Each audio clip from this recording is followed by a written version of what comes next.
Good morning. My name is Carrie, and welcome to Carrie's Corner.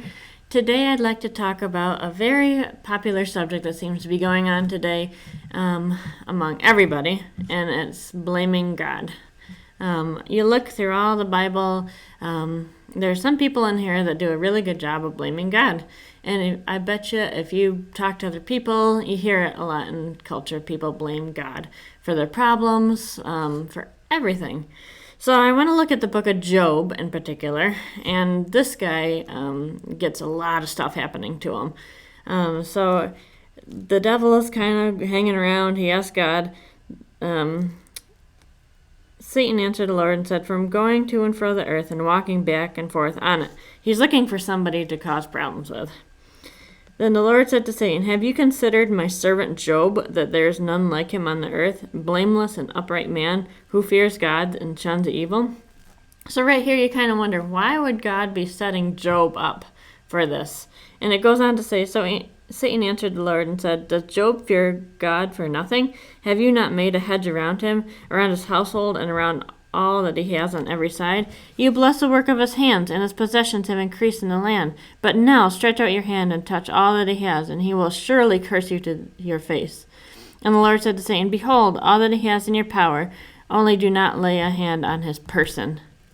So right here, Satan is saying, basically, I'm going to destroy Job and all that he has, but I'm not. God said, don't destroy the person, but you can destroy everything that's around him. So right there, you kind of wonder, why would God do that? But God deems Job righteous. He's an upright man. He's righteous. We know that of him. So now we're going to really see it put to the test. And everything comes in as one fell swoop. He loses his cattle. He loses his herds, his servants, his children. He loses all this stuff, right one behind the other, as people are saying, "Hey, you lost your cattle," and then somebody else comes in and says, "Hey, you lost your kids," and all this stuff that's happening to Job. He has in human eyes, he would have every reason to curse God. But you see right here that he doesn't do that. When all this is happening, Job arose, tore his robe, and shaved his head, and he fell to the ground and worshipped. And he said, "Naked I came from my mother's womb, and naked I shall return there. The Lord gave, and the Lord has taken away. Blessed be the name of the Lord." After all that, I give Job major props for that. You lose your kids, you lose everything that's dear to you, you lose your very lifeblood. You just really feel like, wow, God, like, why? Why would you do this to me? Like, why? And that's a question we hear a lot in today's society. And I want to approach this with gentleness, because a lot of people have lost a lot. Some people have lost children. To me, having 2 children, that just seems absolutely unimaginable to me. And it just makes me even tear up right now, just thinking, losing children, like, how much worse, could it get? Losing everything right around you that's dear to you, how much worse could it get? And again, I want to approach this with sensitivity. I had people come up to me in the past and said, "Hey, I lost my baby. I don't know how I can trust God. How could God be good when I lost my baby all these years ago?" And gosh, for a while, I was just like at a loss for words for that. And like, how can I respond to that? Like when this woman is crying to me saying she lost her baby. Or maybe some parents that went a really hard way, or all these difficult things that you go through in life. How do you answer that? And I just want to go further in the story of Job. Let's see how his wife responds, because his wife gives him an answer. And I don't know if you've read the story, but it's something, that I think that's a very human response, and she gets a bad rap for it sometimes.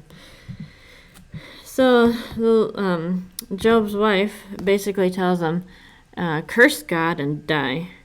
Then his wife said to him, "Do you still hold fast to your integrity? Curse God and die." But he said to her, "You speak as one of the foolish women speaks. Shall we indeed accept good from God? Shall we not accept adversity?" In all this, Job did not sin with his lips. And so here, looking in the story, I find the answer to that question, like, why would God do this? Recently, I went through a hard time, and I blamed God. And I'm like, "God, like, why? Like, why would this happen? Why would we be going through this? Why would this happen?" And my husband gave a really good answer, and it was nothing like Job went through. So it's not even close to what Job went through. But it's really simple. But Robbie gave the answer, like, why are you blaming God? Why are you not blaming Satan? And it's true, because a lot of times we blame God for things that Satan does. We blame God for things that just happen sometimes. That just happen in life. And the rain rains on the just and the unjust. So that keeping in mind, it doesn't make it any easier when stuff happens. But why are we blaming God for things that happen to us? And yes, he does have the power to stop it. Yes, he does have the power to put an end to suffering and pain. But what if God does that for a reason? What if God does that to bring you closer to him?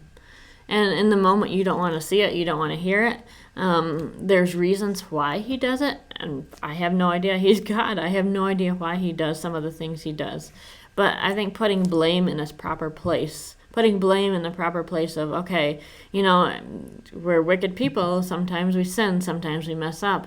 Not saying it happens because of that, but sometimes life just happens and Satan does stuff to us. So putting blame in the proper place of Satan or just life happening and God being sovereign over all of that.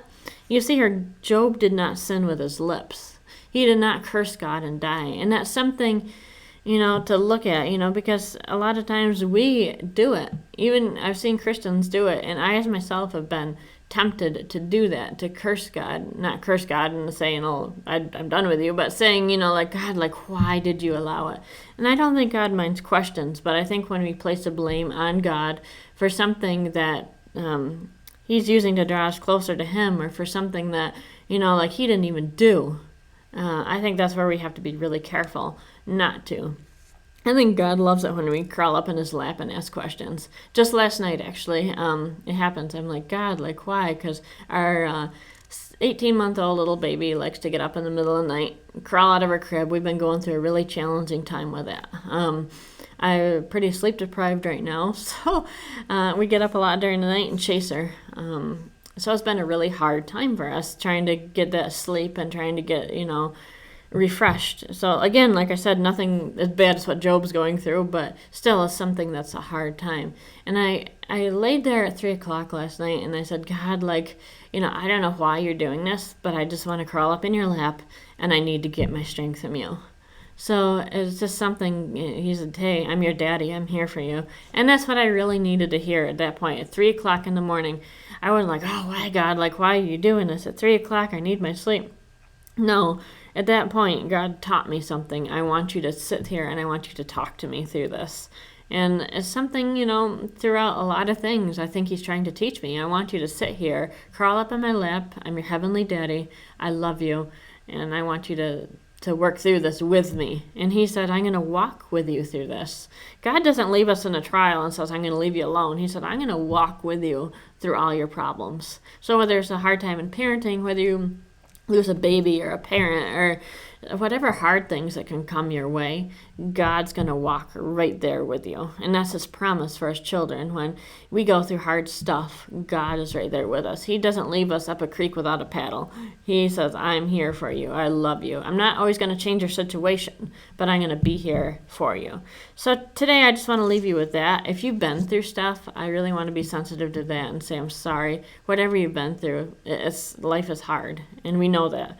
But when I say, when you put your hope in Jesus, that's where he helps you walk through those really hard mountains. But I love you guys, and I just want to encourage you with that today. So have a good day, and God bless.